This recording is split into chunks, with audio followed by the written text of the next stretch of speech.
ठीक, प्रार्थना करते हैं। ओम अज्ञानतिमिरान्धस्य ज्ञानाञ्जनशलाकया चक्षुरुन्मीलितं येन तस्मै श्रीगुरुवे नमः। श्रीचैतन्यमनोभीष्टं स्थापितं येन भूतले स्वयं रूपकदा मह्यं ददाति स्वपदान्तिकं। वन्देऽहं श्रीगुरो शीतपदकमलं श्रीगुरून् वैष्णवांश्च श्रीरूपं साग्रजातं सहगण रघुनाथं तं सजीवं साद्वैतं सावधूतं परिजनसहितं कृष्णचैतन्यदेवं श्रीराधा कृष्णपादान् सहगण ललिता श्रीविशाखान्वितांश्च। हे कृष्णा करुणा सिंधु दीनबंधु जगतपते गोपेश गोपिका कांत राधा कांत नमस्तुते। तप्त कांचन गौरांगी राधे वृंदावनेश्वरी वृषभानुसुते देवी प्रणमामि हरिप्रिये। वाञ्छाकल्पतरुभ्यश्च कृपा सिन्धुभ्य च पतितानां पावनेभ्यो वैष्णवेभ्यो नमो नमः। जय श्री कृष्णा चैतन्य प्रभु नित्यानंदा श्री अद्वैत गदाधर श्रीवासादि गौर भक्तवृंदा। हरे कृष्णा कृष्णा कृष्णा हरे हरे हरे राम राम राम हरे हरे। नमो विष्णुपदाय कृष्णष्टाय भूतले श्रीमते भक्तिवेदांत स्वामी इति नाम्ने। नमस्ते सरस्वती देवे गौरवाणी प्रचारिणे निर्विशेष शून्यवादी पश्चिस्तारिणे।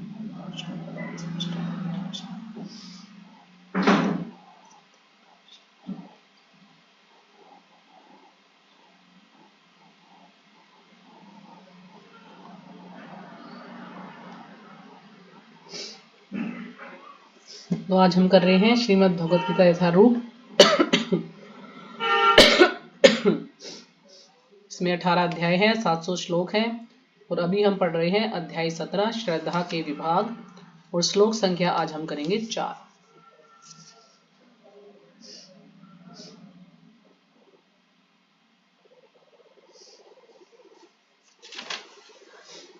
तो कल हमने पढ़ा था 1 2 3। अर्जुन ने कहा, हे कृष्ण, जो लोग शास्त्र के नियमों का पालन न करके अपनी कल्पना के अनुसार पूजा करते हैं उनकी स्थिति कौन सी है? वे सतोगुणी है, रजोगुणी है, तमोगुणी है। तो अर्जुन का प्रश्न था कि जो शास्त्र को न मान करके अपने मनगढ़ंत तरीकों से पूजा करते हैं तो उनकी स्थिति कौन सी है? भगवान ने कहा, देहधारी जीव द्वारा अर्जित गुणों के अनुसार उसकी श्रद्धा 3 प्रकार की हो सकती है, सतोगुणी, रजोगुणी तथा तमोगुणी। यानी जैसे जिस गुण में वो होगा उसी उसकी श्रद्धा होगी। अब इसके विषय में मुझसे सुनो।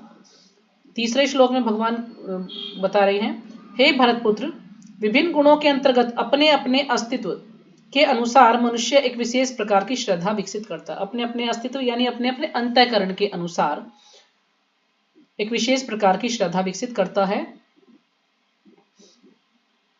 अपने द्वारा अर्जित गुणों के अनुसार ही जीव को विशेष श्रद्धा से युक्त कहा जाता है। अब आज उससे आगे पढ़ेंगे। श्लोक संख्या 4। यजन्ते सात्विकः देवान् रक्षांसि राजसा प्रेतान्। यजन्ते सात्विकः देवान् यक्ष रक्षांसि राजसाः प्रेतान्। भूतगणांच अन्यो यजन्ते तामसः जनः। तो जो भी पढ़ना चाहे पढ़ सकते हैं। हरे कृष्णा माता जी, दंडवत प्रणाम। सभी के चरणों में दंडवत प्रणाम। श्रीमद् भगवत गीता यथारूप, इसमें कुल 18 अध्याय हैं और 700 श्लोक हैं। हम हैं 17वें अध्याय पे। अध्याय का नाम है श्रद्धा के विभाग और इसमें कुल 28 श्लोक हैं। आज हमें चौथा करना है।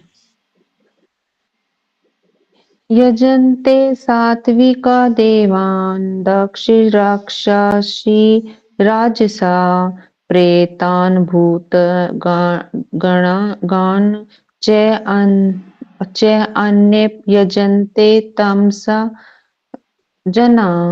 हरे कृष्ण माता जी, दंडवत प्रणाम। हरे कृष्णा माता जी, सादर प्रणाम सभी भक्तों को। श्रीमद् भगवत गीता यथारूप अध्याय 16 है ना, 16 और न 17 है ना माता, श्रद्धा के विभाग। हाँ, 17 श्रद्धा के विभाग और श्लोक संख्या है 4। यजन्ते सात्विका देवान् यक्ष रक्षांसि राजसा प्रेतान् भूता गणाश्च अन्ये यजन्ते तामसा जना। हरे कृष्णा, सभी को दंडवत प्रणाम।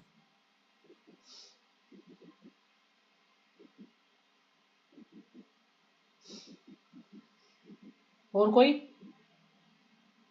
हो गया सबका? शब्द अर्थ। यजन्ते पूजते हैं, सात्विकः सतोगुण में स्थित लोग, देवान देवताओं को, यक्ष रक्षांसी असुर गण को, राजसः रजोगुण में स्थित लोग, प्रेतान मृतकों की आत्माओं को, भूतगणान भूतों को, च तथा अन्य अन्य यजन्ते पूजते हैं, तामसः तमोगुण में स्थित जनः लोग। अनुवाद। सतोगुणी व्यक्ति देवताओं को पूजते हैं। तो आज के श्लोक में भगवान बताएंगे सतोगुणी किसको पूजते हैं? देवताओं को। रजोगुणी यक्षों व राक्षसों की पूजा करते हैं, और जो तमोगुणी है वे भूत प्रेतों को पूजते हैं। तो जो ये यक्ष हैं और जो राक्षस हैं, ये दोनों ही ब्रह्मा से आए हैं। तो जब उनका जन्म हुआ तो यक्ष ने कहा खा जाओ, यानी ब्रह्मा को खा जाओ, यानी जिन्होंने उत्पन्न किया उसी को कह रहे खा जाओ। और तो राक्षस ने कहा कि छोड़ना मत इसको, यानी ब्रह्मा को खा जाओ, इसको छोड़ना मत। तो इसलिए उनका नाम यक्ष राक्षस पड़ गया।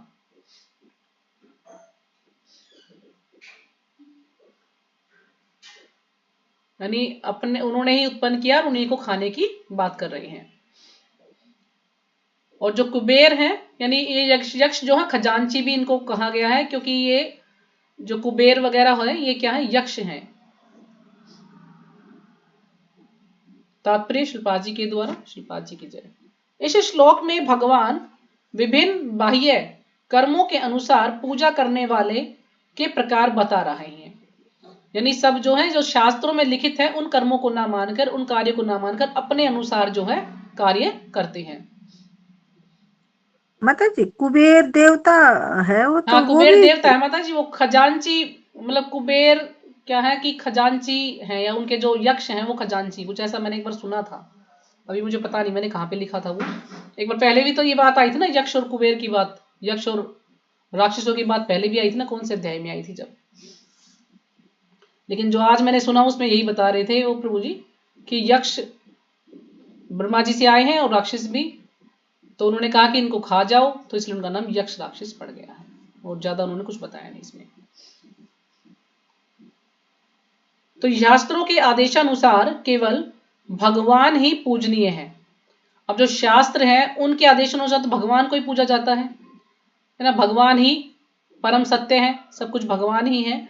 लेकिन ये लोग उन चीजों को ना मान करके, शास्त्रों को ना मान करके अपने हिसाब से चलते हैं, इसलिए ये असुर कहलाते हैं।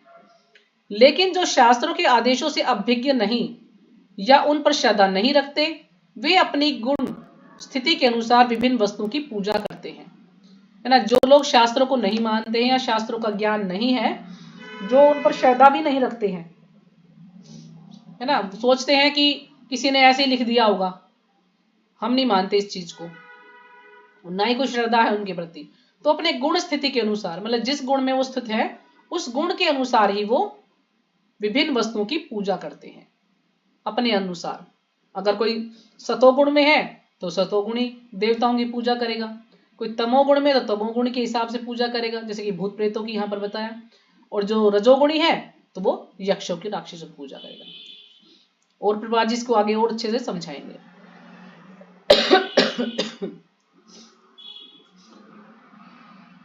जो लोग सतोगुणी हैं वे सामान्यतया देवताओं की पूजा करते हैं। जो सतोगुणी है वो देवताओं की पूजा करते हैं। देवता कई हैं। सतोगुणी लोग किसी विशेष अभिप्राय से किसी विशेष देवता की पूजा करते हैं।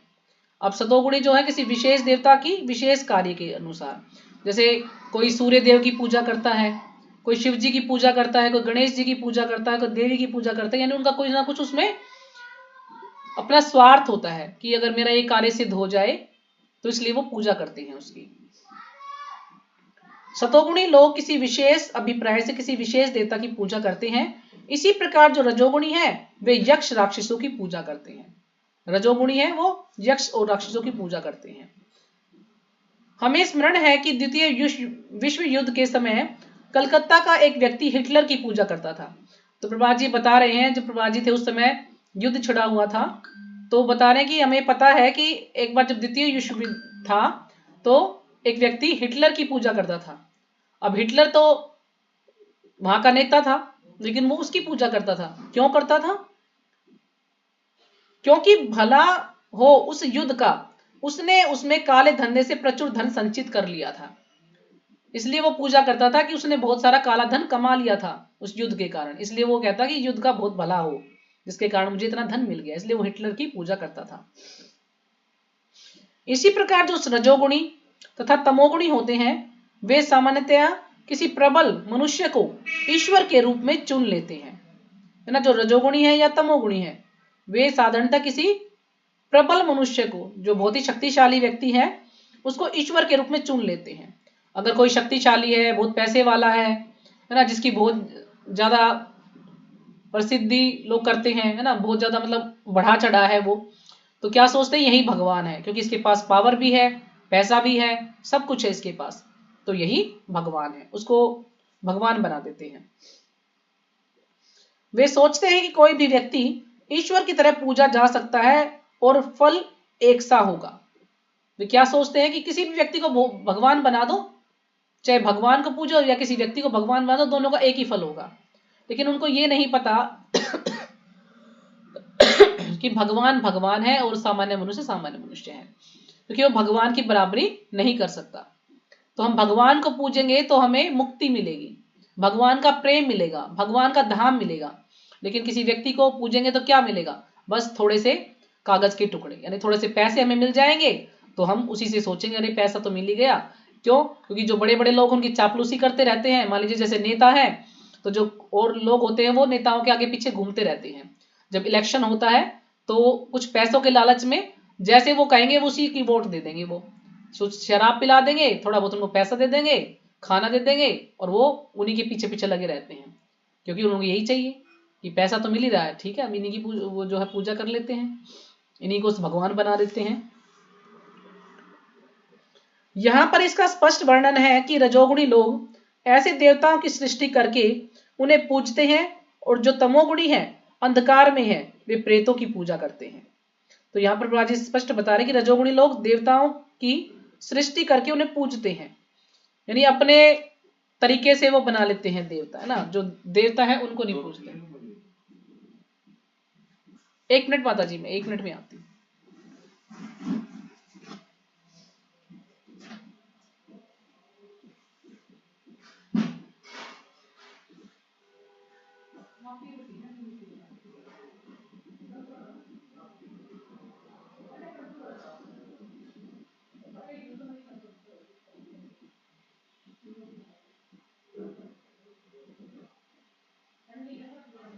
हरे कृष्णा कृष्ण कृष्ण हरे हरे, हरे रामा राम राम हरे हरे, हरे कृष्णा कृष्ण कृष्ण हरे हरे, हरे राम राम राम हरे हरे, हरे कृष्णा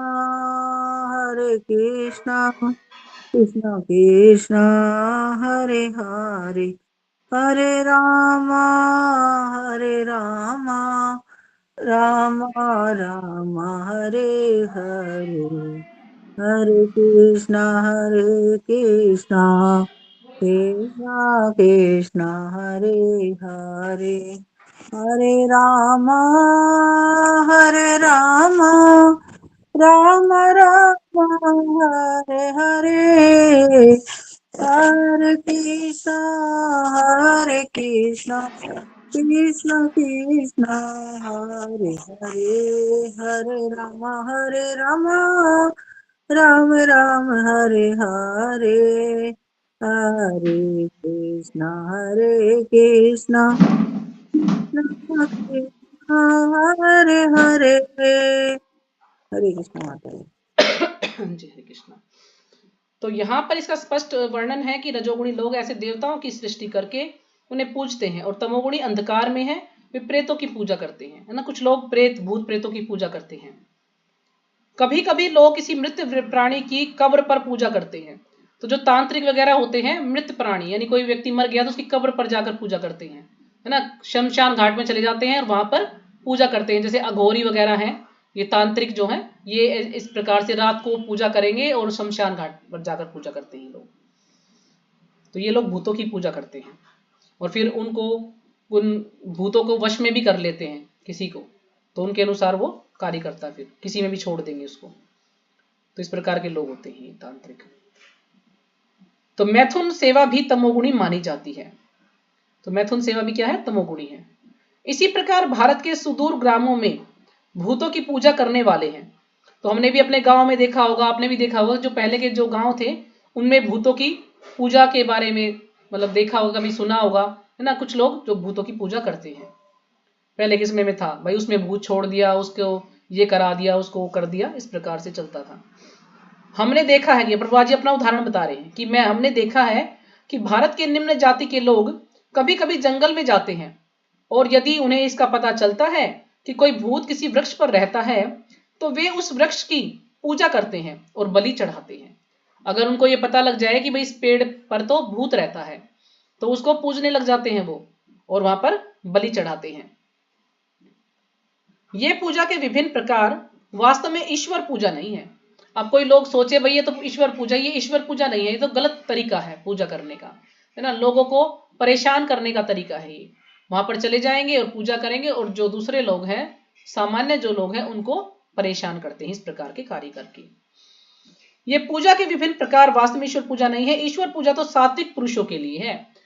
जो ईश्वर पूजा है वो क्या है, सात्विक लोगों के लिए है, ना कि राजसिक और तामसिक लोगों के लिए।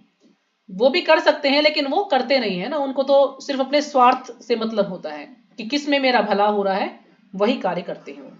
तो इसलिए यहाँ स्पेशली प्रभुपाद जी बता रहे हैं कि सात्विक लोगों के लिए, क्योंकि जो सात्विक लोग हैं, जो सतोगुण है जिनके अंदर, वही भगवान की भक्ति कर सकते हैं।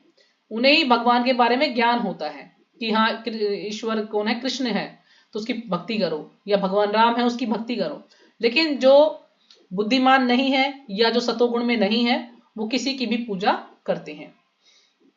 श्रीमद् भागवतम में 4.3.23 में कहा गया है, सत्वम विशुद्धम वसुदेव शाब्दिकम तम। जब व्यक्ति सतोगुणी होता है तो वह वसुदेव की पूजा करता है। तो भागवतम का श्लोक है, भागवतम में यह बताया गया है कि जब व्यक्ति सतोगुण में होता है तो वो वासुदेव की पूजा करता है, यानी वो कृष्ण की पूजा करता है। तात्पर्य यह है कि जो लोग गुणों के से पूर्णतया शुद्ध हो चुके हैं और दिव्य पद को प्राप्त हैं, वे ही भगवान की पूजा कर सकते हैं। यानी जो लोग पूरी तरह से गुणों से शुद्ध हो चुके हैं और दिव्य पद को प्राप्त, यानी जिन्हें ज्ञान है कि हमें किसकी पूजा करनी है, भगवान की पूजा करनी है, क्योंकि भगवान ही हमें सब कुछ दे सकते हैं। ऐसा नहीं कि हम किसी भी देवी देवता की पूजा करें या किसी भी व्यक्ति को भगवान बना ले। जैसे आजकल आप अपने आसपास में देख ही रहे हैं कि कितने जो तथाकथित भगवान बने हुए हैं। कोई थोड़ा सा जिसके पास पावर है, पैसा है, तो सोचते भाई ये भगवान है, और वो भी ऐसे कपड़े पहन लेते हैं, 11वें कपड़े, और ये दिखाते भी मैं साधु हूं। इस प्रकार से लोगों को बेवकूफ बनाते हैं। अब जो निर्विशेषवादी है, निर्विशेषवादी सतोगुण में स्थित माने जाते हैं और वे पंच देवताओं की पूजा करते हैं। अब जो निर्विशेषवादी है, वैसे तो वो सतोगुण में है, क्यों? क्योंकि वो भगवान को भगवान मानते हैं। ऐसा नहीं कि भगवान को भगवान नहीं मानते, भगवान को भगवान मानते हैं, लेकिन वो ये कहते हैं कि जो भगवान वो क्या है, निराकार ब्रह्म है, यानी सब कुछ भगवान है, तो फिर विशेष क्या है उसमें। उनका ये कहना है कि जो निराकार ब्रह्म है, जब वो सतोगुण में का संग करता है तो वो विष्णु बन जाता है, जब वो रजोगुण का संग करता है तो ब्रह्मा बन जाता है, और जब तमोगुण का संग करता है तो वो शिव जी बन जाता है। उनका ये मानना है।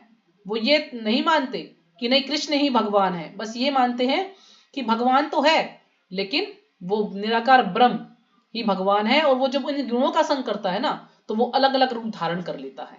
वैसे उसका कोई आकार नहीं है और ना ही उसमें कुछ विशेष है। जब सब कुछ भगवान ही, तो विशेष क्या हुआ, उसमें कुछ विशेष है ही नहीं, इसलिए उनको निर्विशेषवादी कहा गया है। और वो पंच देवताओं की पूजा करते हैं। वे भौतिक जगत में निराकार विष्णु को पूजते हैं। अब जो भौतिक जगत है उसमें क्या है, निराकार विष्णु को पूजते हैं, कोई आकार नहीं है उसका, बस निराकार विष्णु है, जो सिद्धांतीकृत विष्णु कहलाता है। तो सिद्धांतिकृत विष्णु का अर्थ क्या है कि शास्त्रों के अनुसार जो अंतिम सत्य है वो क्या है, विष्णु है। मतलब जो अंतिम सत्य को स्थापित करता है, सिद्धांतिकृत विष्णु यानी जो अंतिम सत्य को स्थापित करता है शास्त्रों के अनुसार कि परम ब्रह्म ही कृष्ण है, परम सत्य ही कृष्ण है, तो वही विष्णु है। लेकिन इसको ये क्या मानते हैं, निराकार ब्रह्म।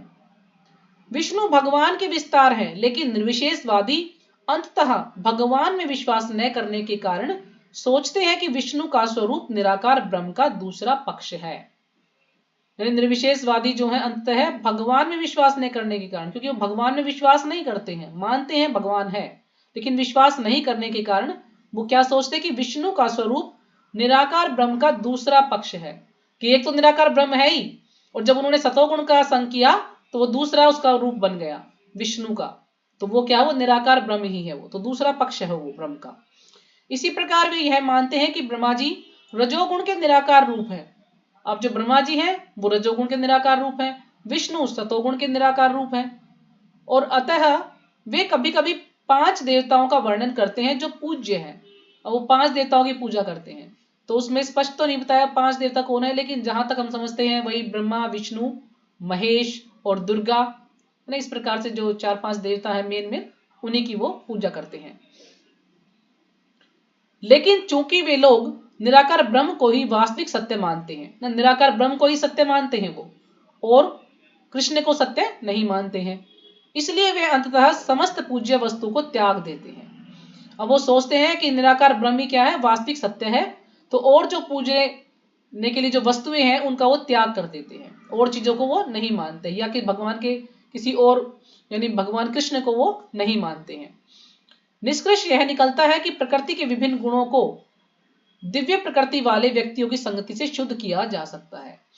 तो निष्कर्ष यह है, प्रभा जी समझा रहे हैं कि निष्कर्ष यही निकलता है कि प्रकृति के विभिन्न गुणों को दिव्य प्रकृति वाले व्यक्तियों की संगति से शुद्ध किया जा सकता है। यानी जो प्रकृति के जो गुण है, अगर दिव्य प्रकृति वाले कोई व्यक्तियों का संग किया जाए तो फिर वो शुद्ध हो सकते हैं। जिसकी दिव्य प्रकृति है, दिव्य स्वभाव है जिस व्यक्ति का, उसका यदि संग करेंगे तो फिर वो शुद्ध हो जाएंगे। यानी वो निराकार ब्रह्म में है, अभी निराकार ब्रह्म को मानते हैं, लेकिन जैसे ही किसी शुद्ध व्यक्ति का संग करेंगे तो फिर वो इससे ऊपर उठ सकते हैं। जैसे जो 4 कुमार थे वो भी पहले निराकारवादी थे, यानी मायावादी थे, लेकिन जब उन्होंने भगवान पर अर्पित किए गए जो तुलसी दल हैं उनको जब सूंघा तो एकदम से वो भगवान के भक्त बन गए। तो अगला श्लोक पढ़ते हैं, श्लोक संख्या 5 और 6। हरे कृष्ण माता जी। हाँ जी बोलिए। माता जी, देवता सतोगुण में रहते हैं या किस उसमें रहते हैं? देवता सतोगुण में माता जी। अच्छा तभी तो देवताओं को पूजते हैं ना, वो लिखा ना इसमें कि देवताओं की पूजा करते हैं। अच्छा जो ठीक है। राक्षस वगैरह है वो कुछ रजोगुण में और कुछ तमोगुण में। जैसे यक्ष का बताया है इन्होंने, यक्ष और राक्षस क्या है, रजोगुण में, मतलब रजोगुण के देवता या कुछ भी समझ ले सकते हैं, और तमोगुण वाले व्यक्ति भूत प्रेतों की पूजा करते हैं, इस प्रकार से। ठीक क्योंकि है। जो देवता है ना सभी क्या है, भगवान के भक्त है माता जी देवता, इनको अलग अलग पद दिया गया है, कोई इंद्र का पद है, कोई ब्रह्मा का पद है, कोई देवी का पद है, अलग अलग इनको पद दिया गया है, बाकी सभी भगवान के भक्त हैं। तो तभी तो कहते हैं कि हमें देवताओं का अपमान नहीं करना चाहिए। अगर देवताओं का कहीं मंदिर है या कहीं मूर्ति में प्रणाम अवश्य करना चाहिए, बस उनकी भक्ति नहीं करनी चाहिए। हम उनको प्रणाम कर सकते हैं, जैसे शिव जी है, शिव जी पर जल चढ़ा सकते हैं इस भाव से कि मैं भी आपकी तरह से भक्ति में प्रगति कर पाऊं, यानी आप मुझे कृपा करें कि मैं भी भगवान की अच्छे से भक्ति कर पाऊं। लेकिन इस उससे नहीं कि भाई मैं जल चढ़ा रहा हूं या मैं कोई व्रत कर रहा हूं तो मुझे कोई और अच्छा कोई भौतिक वस्तु मिल जाए, इस प्रकार से नहीं। मतलब जी आज हम आया था उसमें 17वें अध्याय में कि भाई जब परीक्षित महाराज बहुत बड़े बड़े यज्ञ करते थे तब देवता भी आते थे उस यज्ञ के अंदर, कि भाई हाँ ये जैसे कि जब उस यज्ञ करता था तो जो आम आदमी होते थे ना उनको भी देवताओं के दर्शन होते हैं। वैसे मान लो देवता जैसे भगवान हर आदमी को दर्शन नहीं देते, ऐसे देवता भी नहीं देते, लेकिन वो यज्ञ इतना पवित्र होता था ना, उसमें साक्षात देवता आके बैठते थे। हाँ जी, जब प्रभुपाद जी भी लेक्चर करते थे माता जी तो तभी भी देवता आते थे, हाँ माता जी, नारद तभी भी मुनि देवता के आते लिए थे। बोलते हैं ना। प्रभुपाद जी और खुद बोलते थे अपने शिष्यों को, भाई कुर्सियां बिछाओ यहाँ पर, वो कह रहे हाँ। बुआ जी कुर्सी किसके लिए बिछाएं, सब तो बैठे हुए हैं। नहीं नहीं, वो देवता आए हुए, नारद जी आए हैं, और वो श्वेत दीप से वो वाले देवता आए हैं, वो आए हैं, तो इनको कुर्सियां लगाओ उनके लिए। तो यानी वहां से भी देवता लोग आते थे प्रभात जी का लेक्चर सुनने के लिए, विभीषण दर्शन महाराज, देने के लिए उनको। विभीषण हाँ भी जी, आया था माता जी। जब परीक्षित महाराज को ये जो भागवतम सुनाई गई थी, तो देवता लोग आए थे, अमृत का कलश लेकर आए थे, कि सुखदेव गोस्वामी को कहते हैं कि आप ये अमृत जो है इनको पिला दो परीक्षित महाराज को, इनकी मृत्यु नहीं होगी, जीवित हो जाएंगे ये, लेकिन जो ये भागवतम है ये आप हमें सुना दो। तो उन्होंने मना कर दिया कि भागवतम इस अमृत से भी बढ़कर है, तो मैं आपको नहीं, मैं तो परीक्षित महाराज को ही सुनाऊंगा। तो अमृत यानी अमृत है, लेकिन भागवतम उससे ज्यादा ऊपर है, इस कारण से। तो अगला श्लोक पढ़ते हैं, 5वां और 6वां।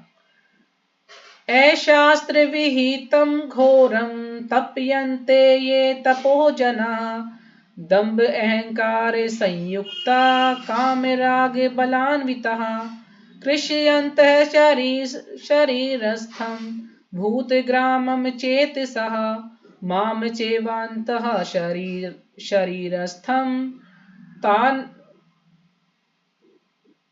तान्विबध्यासुरनिश्चयान्। तो जो भी माता जी पढ़ना चाहे पढ़ सकते हैं। हरे कृष्णा माता जी, सादर प्रणाम सभी को। श्रीमद् भगवत गीता यथारूप अध्याय 17 श्लोक संख्या 5 और 6।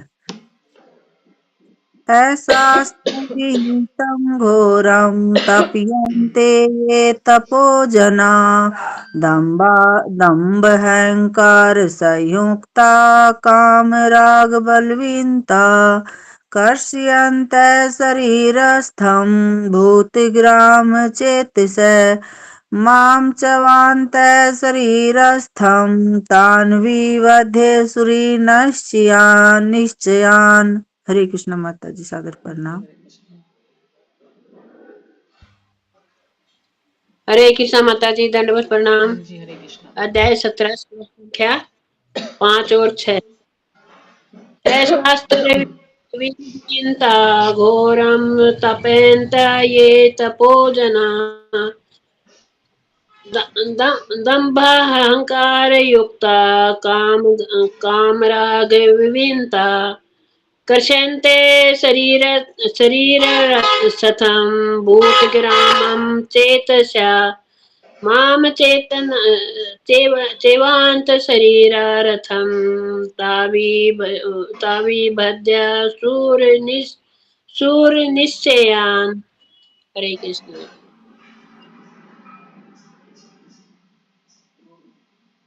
और कोई? बस। शब्द अर्थ। अशास्त्र जो शास्त्रों में नहीं है, विहितम निर्देशित, घोरम अन्यों के लिए हानिप्रद, तपयन्ते तप करते हैं, ये जो लोग, तपह तपस्या, जनः लोग, दंभ घमंड, अहंकार तथा अहंकार से, संयुक्तः प्रवृत्त, काम राग तथा आसक्ति का, बलपूर्वक, अन्वितः प्रेरित, कृष्यन्तः कष्ट देते हुए, शरीरस्थम शरीर के भीतर स्थित, भूतग्रामम भौतिक तत्वों का संयोग, अचेतसः भ्रमित मनोवृत्ति वाले, माम मुझको, च भी एव निश्चय ही, अंतः भीतर, शरीरस्थम शरीर में स्थित, तान उनको, विद्धि जानो, असुर निश्चयान असुर। अनुवाद। जो लोग दंभ तथा अहंकार से अभिभूत होकर, दंभ क्या है, यानी जो आध्यात्मिक होने का दिखावा करते हैं, ऐसे लोग, उनको कहा है दंभ। अहंकार यानी मैं, जिसके अंदर मैं की भावना है कि मेरा है सब कुछ, अहंकार से अभिभूत होकर शास्त्र विरुद्ध कठोर तपस्या और व्रत करते हैं। शास्त्रों के विरुद्ध कोई कठोर तपस्या करते हैं और व्रत करते हैं, शास्त्रों में उनका कोई उल्लेख नहीं है, अपने मन से करते हैं वो। जो काम तथा आसक्ति द्वारा प्रेरित होते हैं, वो काम और आसक्ति से, यानी उनकी आसक्ति होती है, उनकी कुछ इच्छा होती है, वो इच्छा पूर्ति के लिए ऐसा कार्य करते हैं। जो मूर्ख हैं तथा जो शरीर के भौतिक तत्वों को तथा शरीर के भीतर स्थित परमात्मा को कष्ट पहुंचाते हैं। तो ऐसे व्यक्ति क्या है, मूर्ख है, जो शरीर के भौतिक तत्वों को, यानी जिन चीजों से शरीर बना हुआ है, स्थूल शरीर हमारा, पृथ्वी जल अग्नि वायु आकाश, तो उनको भी दुखी करते हैं और जो परमात्मा है उनको भी कष्ट देते हैं, वे व्यक्ति असुर कहे जाते हैं। तो आपने देखा होगा कुछ लोग अनशन व्रत करते हैं ना, भाई हमारी मांगे पूरी करो, हमारी मांगे पूरी करो, इस प्रकार से अनशन पर बैठ जाते हैं और फिर क्या होता है, बैठे रहते हैं और फिर कई बार उनकी मृत्यु भी हो जाती है कुछ लोगों की। तो यानी ये शास्त्रों में ये नहीं बताया गया है। तो यहाँ भगवान यही कह रहे हैं कि ये गलत है बिल्कुल, अपनी इच्छा पूरी करने के लिए, अपना उल्लू सीधा करने के लिए वो कुछ भी करते हैं, तो ऐसा हमें नहीं करना चाहिए। जैसे जब भक्ति सिद्धांत सरस्वती महाराज थे तो उनके समय में सुभाष चंद्र बोस थे, तो सुभाष चंद्र बोस यही बोलते हैं उनको कि आप अपने शिष्यों को मुझे दे दो ताकि मैं उनको ये देश को आजाद कराने में कुछ मेरा सहयोग हो जाएगा। तो उन्होंने सिर्फ मना कर दिया भक्ति सिद्धांत सरस्वती महाराज ने कि नहीं, वो यहाँ भगवान की भक्ति कर रहे हैं, उनको बिल्कुल मना कर दिया। तो यानी इस प्रकार से नारेबाजी लगाना, अपनी मांगों को मनवाना, या कुछ लोग आपने देखा कुछ ऐसे साधु भी हैं, जैसे जब हम ये कुंभ का मेला भरता तो किस प्रकार के साधु आते हैं उसमें ना, अघोरी आते हैं और भी बहुत तरह के साधु हैं। कोई रस्सी पर चल सकता है ना, कोई जो है कांटों पर सोता है, कोई एक टांग पर खड़ा रहता है, इतने सालों से खड़ा हुआ है, कोई हाथ ऊपर करके खड़ा होता है। तो कितने ही प्रकार के लोग हैं। तो ये सारे क्या है, ये सारे असुर की श्रेणी में ही आते हैं। क्यों? क्योंकि ये जो शरीर है उसको भी कष्ट पहुंचाते हैं और जो शरीर के अंदर जो भगवान है, परमात्मा रूपी, उनको भी कष्ट देते हैं। तो शास्त्रों में इन तपस्याओं का कोई उल्लेख नहीं है। शास्त्रों में उल्लेख है कि भगवान की भक्ति की जाए, बस भगवान का प्रेम प्राप्त किया जाए, भगवान को प्रसन्न किया जाए। ऐसा नहीं कहा भगवान ने कि भाई तुम एक टांग पे खड़े रहो कई सालों तक, या तुम अपनी जीभ काट के मुझे दे दो। कुछ लोग ऐसे भी अपनी जीभ काट के भगवान को दे दी और फिर इशारों से बात करते हैं, तो कोई फायदा नहीं है उस चीज का। कुछ लोग वस्त्र धारण नहीं करते हैं, है ना, बिल्कुल नंगे रहते हैं, तो ये भी शास्त्रों में कहीं नहीं लिखा है। तो इस प्रकार से ऐसा कोई भी काम नहीं करना चाहिए, क्योंकि भगवान को वैसे कोई कष्ट नहीं होता, क्योंकि भगवान तीनों गुणों से ऊपर है, निर्लिप्त है भगवान, इसी निर्लिप्त नहीं होते। लेकिन जैसे कोई बच्चा है, जब हम बच्चे को कोई कार्य करने के लिए मना करते हैं कि बेटा तुम ये कार्य मत करो, तो बच्चा नहीं मानता, तो माता पिता को दुख होता है ना कि ये बच्चा मेरी बात नहीं मानता। तो इसी प्रकार से भगवान को भी दुख होता है कि ये बच्चे मेरी बात क्यों नहीं मानते। क्योंकि जब भगवान ने मनुष्य को बनाया, तो भागवत में इसका उल्लेख है, जब भगवान ने मनुष्य को बनाया तो भगवान बहुत प्रसन्न थे। क्यों? क्योंकि ये जो मनुष्य शरीर है इसमें व्यक्ति अपना उद्धार कर सकता है और किसी योनि में वो अपना उद्धार नहीं कर सकता। इसलिए भगवान ने उसको शरीर दिया है, बुद्धि दी है, ताकि वो उसका सदुपयोग करके और मेरे पास आ जाए ना, भगवान की भक्ति करे और भगवान के धाम चला जाए। लेकिन इंसान शरीर में आने के बाद ही, मनुष्य बनने के बाद भी वो बेकार की चीजों में अपना समय बेकार करता है ना। जैसे प्रभुपाद जी भी कई बार अपने समय बताते थे कि कुछ लोग पानी पे चलने की सिद्धि है उनको, या वो वहीं बैठे बैठे दूसरे देश से कुछ भी मंगा सकते हैं। तो प्रभुपाद जी उनसे पूछते कि कितने वर्ष लगाए, वही 12 वर्ष लगाए, 14 वर्ष लगाए। तो राजी कहते कि 14 वर्ष लगाए तुमने इसको हासिल करने के लिए, सिद्धि को प्राप्त करने के लिए, तो ये तो आजकल वैसे भी मंगा सकते हैं। या पानी पे जो चलते हैं 50 पैसे देकर नाव वाले को, तब भी हम जो है समुद्र को पार कर सकते हैं। उसके लिए जरूरत क्या है इतनी सिद्धि प्राप्त करने की। तो अपने इतना वर्ष जो है बेकार कर दिए अपने।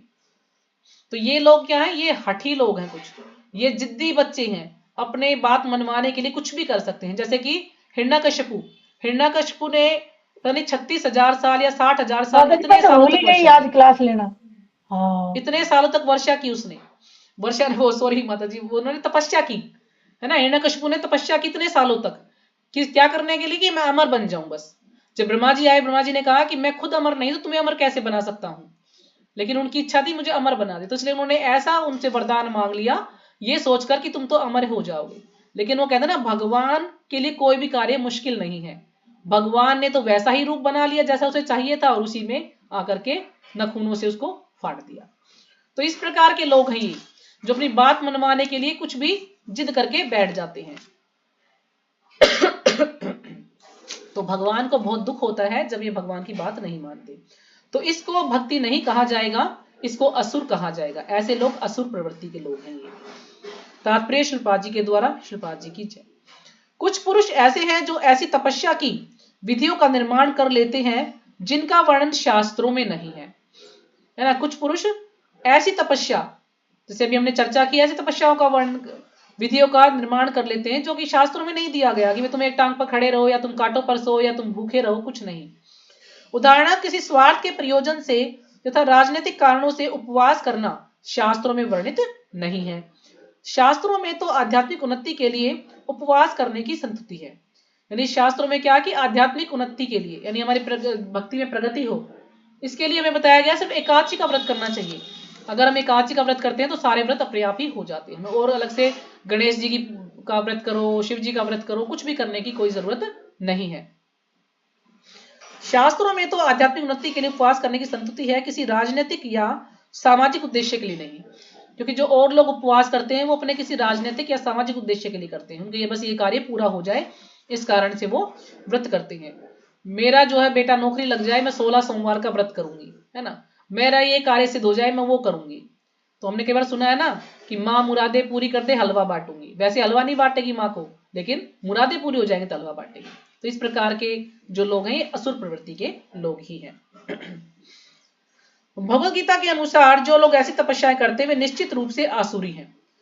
तो यदि हमें धन भी मांगना है या कुछ मांगना भी है, कोई भौतिक इच्छा है भी हमारी, तो प्रभा जी या भगवान कहते हैं कि भगवान से ही मांगना चाहिए, हमें कृष्ण से ही मांगना चाहिए कि मुझे ये चाहिए, तो भगवान अवश्य पूरा करेंगे। और भगवान फिर उसको बुद्धि भी देंगे कि वो उसका सदुपयोग कर सके। जैसे एक भक्त था, मैंने कल भी चर्चा की थी, एक भक्त था, उसका सब कुछ एकदम से ऐसी परिस्थिति हुई कि सब कुछ उसका पैसा नष्ट हो गया।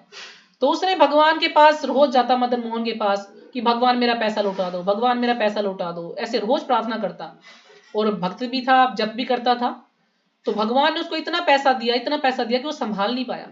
और फिर उसने क्या किया, डोनेशन भी दिया, उसने 50-50 लाख मंदिर में दान करना शुरू कर दिया, इतना पैसा उसके पास आया। तो लेकिन साथ साथ भगवान ने इसको बुद्धि भी दी कि इस पैसे का सदुपयोग कैसे करना है, दुरुपयोग नहीं करना। जैसे आजकल हम देखते हैं अपने आसपास में कुछ लोगों के पास इतना पैसा है ना, यानी मतलब जमीन बिक गई है उनकी, या उनको किसी डीलरी, प्रॉपर्टी डीलर का काम करते हैं या कुछ और करते हैं, 2 नंबर का पैसा, उनके पास इतना पैसा होता है। फिर वो क्या करते हैं, उस पैसे से वो शराब पीते हैं, है ना, नशे करते हैं, सारे ऐसे उल्टे काम करते हैं जो कि नहीं करने चाहिए। तो ये क्या है, ये पैसों की वेस्टेज है, लक्ष्मी का अपमान है। और क्या सोचते हैं कि अरे हम तो बहुत पैसे वाले हैं, हमने तो ऐसे ही पैसा उड़ा दिया, ऐसे दे दिया किसी को, हम बहुत पैसे वाले हैं। वो ये नहीं जानते कि हम लक्ष्मी का अपमान कर रहे हैं। तो ऐसा नहीं करना चाहिए। लेकिन जिसको बुद्धि है, भगवान ने उस भक्त को बुद्धि दी, पैसा भी दिया, तो उसने उसका सदुपयोग किया भगवान की सेवा के लिए। तो इस प्रकार से हमें कुछ मांगना है तो हम भगवान से ही मांगे। उनके कार्य शास्त्र विरुद्ध हैं और सामान्य जनता के हित में नहीं है। वास्तव में वे लोग गर्व, अहंकार, काम तथा भौतिक भोग के प्रति आसक्ति के कारण ऐसा करते हैं, है ना। गर्व, उनको घमंड होता है अपने जो भी, यानी वो उच्च क्या नाम है, उच्च जाति में है, या वो अच्छे पढ़े लिखे हैं, या उनके पास धन है, तो गर्व होता है उनको, इस चीज का अहंकार होता है कि सब कुछ मेरा है, मैंने ही कमाया है। काम यानी उसकी बहुत सारी इच्छाएं होती है, ज्यादा से ज्यादा भोग करने की प्रवृत्ति होती है उसकी, और भौतिक भोग के प्रति आसक्ति के कारण ऐसा करते हैं। यानी भौतिक भोग के प्रति बहुत ज्यादा आसक्ति होती है ऐसे लोगों की। ऐसे कार्यों से न केवल शरीर के उन तत्वों को विक्षोभ होता है, यानी शरीर के जो तत्व हैं जिनसे शरीर बना हुआ है उनको भी कष्ट पहुंचता है जिनसे शरीर बना है, अपितु शरीर के भीतर निवास कर रहे भगवान या परमात्मा को भी कष्ट पहुंचता है। ऐसे अवैध उपवास से या किसी राजनीतिक उद्देश्य से की गई तपस्या आदि से निश्चय ही अन्य लोगों की शांति भंग होती है। यानी जो इस प्रकार से अवैध उपवास करते हैं, यानी शास्त्र में उल्लेख नहीं है, तो इससे क्या होगा कि राजनीतिक उद्देश्य से की गई तपस्या, यानी अपना कोई राजनीतिक उल्लू सीधा करना है उनको, है ना, या तो हमारी मांगे पूरी करो, नहीं तो हम अनशन पर बैठ जाएंगे। तो इस प्रकार से क्या होगा कि आदि से निश्चय ही अन्य लोगों की शांति भंग होती है। इससे जो और लोग हैं वो भी परेशान होते हैं, उन लोगों की भी शांति भंग होती है। उनका उल्लेख वैदिक साहित्य में नहीं है, तो वैदिक साहित्य में ऐसा कोई भी उपवास नहीं बताया गया है। आसुरी व्यक्ति सोचता है कि इस विधि से वह अपने शत्रु या विपक्षियों को अपनी इच्छा पूरी करने के लिए बाध्य कर सकता है। तो आसुरी व्यक्ति क्या सोचता है कि इस विधि से वो अपने शत्रुओं को और विपक्षियों को अपने बाध्य कर सकता है। कि भाई तुम जो है मेरी इच्छा पूरी करो। जैसे कुछ लोग होते हैं ना, बच्चे भी होते हैं जिद्दी, खाना नहीं खाएंगे, रूस के बैठ जाएंगे, नहीं मेरी ये इच्छा पूरी करो, मुझे वहां जाना है, मुझे ये चाहिए वो चाहिए। तो माँ बाप कई बार जब बच्चा कुछ नहीं खाता परेशान हो जाते हैं, तो चलो भाई ठीक है तुम्हारी इच्छा पूरी है, बच्चा रोने बैठ जाता है ना, जिद्दी हो जाता है कि रोता ही रहेगा रोता ही रहता, जब तक उसको वो चीज नहीं मिल जाएगी। तो इस प्रकार से जो आसुरी प्रवृत्ति के लोग हैं ये जिद्दी बच्चों की तरह से हैं। अपनी इच्छा पूरी करवाने के लिए किसी हद तक भी जा सकती हैं। लेकिन कभी कभी ऐसे उपवास से व्यक्ति की मृत्यु भी हो जाती है।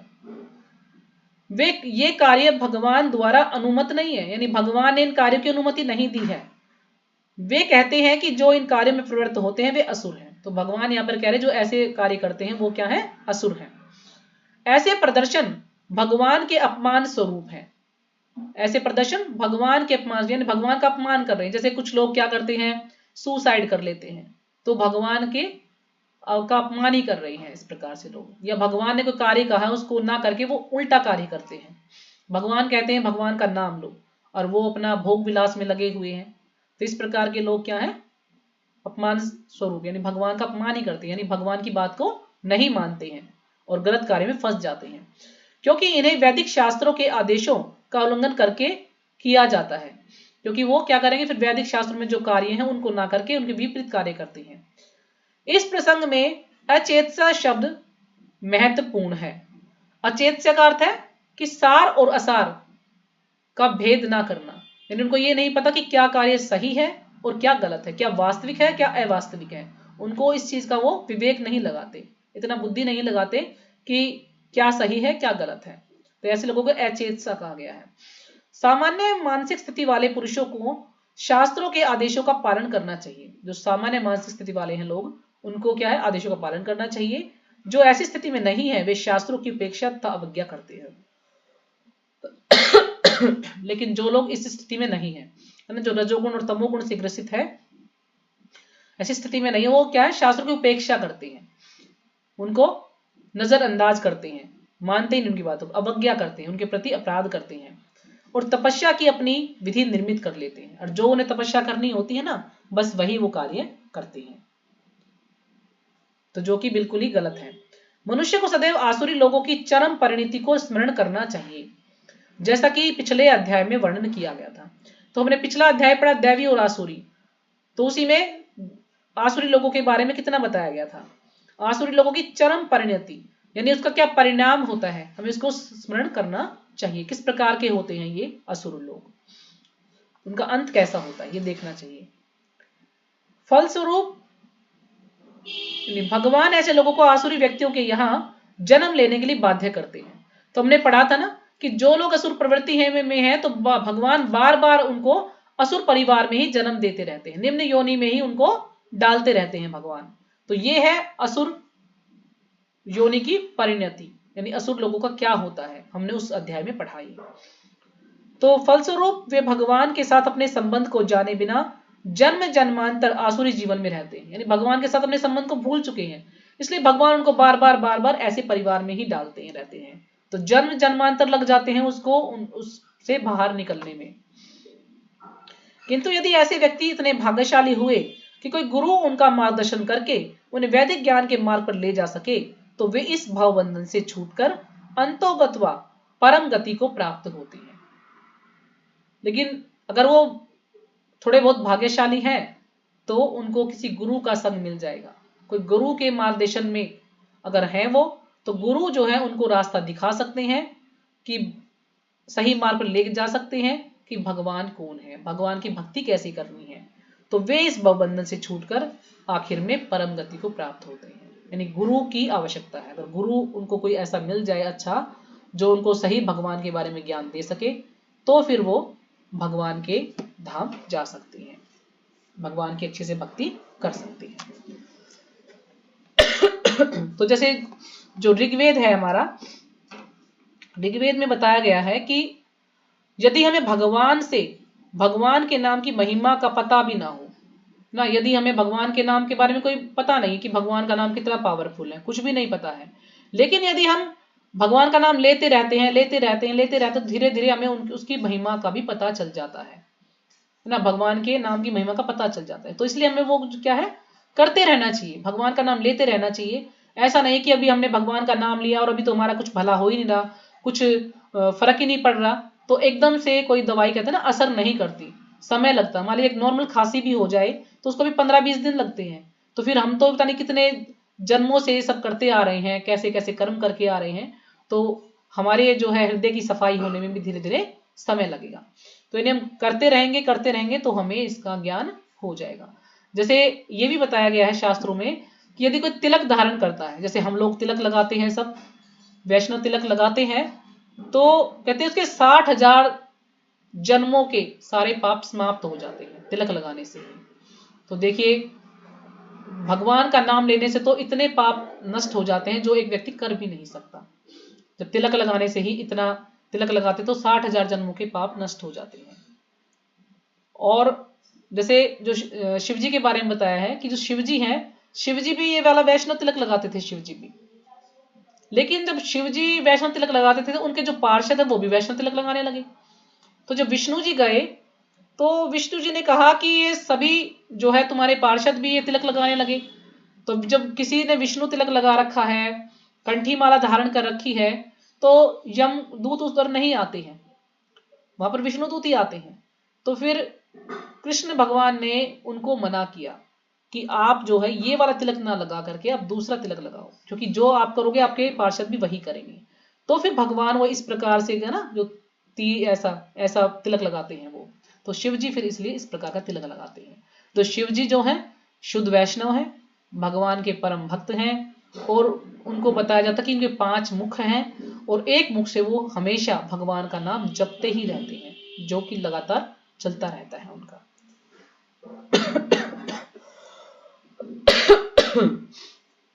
और जैसे जो सनातन गोस्वामी थे, कि सनातन गोस्वामी के शरीर में कहते एक बार फोड़े हो गए थे। तो सनातन गोस्वामी ने अब सोचा कि महाप्रभु मेरा आलिंगन करते हैं, तो उनका ये भाव था कि भाई महाप्रभु मेरा आलिंगन करते हैं, मैं तो ऐसा बेकार शरीर हो चुका है मेरा, तो क्यों ना मैं इसको नष्ट ही कर दूं। तो भगवान तो कहते ना अंतर्यामी है, भगवान सब कुछ समझ गए। भगवान ने कहा कि ये शरीर तुम्हारा नहीं है, ये शरीर मेरा है। अगर ऐसे शरीर नष्ट करने से कृष्ण मिल जाते तो मैं पता नहीं कितनी बार शरीर नष्ट कर देता। ऐसे कृष्ण नहीं मिलेंगे, वो तो भगवान के शुद्ध भक्त हैं, भगवान के पार्षद हैं, लेकिन ये हम लोगों को सीख देने के लिए ये एक छोटी सी लीला है या स्टोरी है। तो भगवान ने कहा तुम ये कदापि नहीं कर सकते, क्योंकि ये शरीर तुम्हारा नहीं है, ये मेरा है। मैंने तुम्हें शरीर दिया है किस लिए? कोई अपना कोई उद्देश्य पूरा करवाने के लिए, कोई कार्य मुझे तुमसे करवाना है, इसलिए। तो तुम इसको नष्ट नहीं कर सकते। यानी भगवान जो है इतने दयालु हैं अपने भक्तों के लिए, यानी उनको फोड़े हो रखे हैं फिर भी भगवान उनका आलिंगन करते हैं। तो देखिए भगवान कितने दयालु हैं, कितना अपने भक्तों से प्रेम करते हैं। ऐसा कभी नहीं सोचते कि मेरे भक्त ऐसे हैं, बीमार हैं, लेकिन भक्त का भाव अलग होता है। वो सोचते कि क्यों भगवान को कष्ट नहीं, क्यों भगवान आलिंगन करे इस शरीर का, इस कारण से। तो ऐसे भक्त होते हैं, ऐसे नहीं कि कोई भी अपनी इच्छा पूरी करने के लिए, कोई भी अपनी सिद्धि प्राप्त करने के लिए वो एक टांग पर खड़े रहेंगे, कई वर्षों तक भूखे रहेंगे, है ना। तो इस प्रकार से नहीं करना चाहिए हमें। जो भगवान ने हमें बताए हैं नियम शास्त्रों के अनुसार, वही हमें फॉलो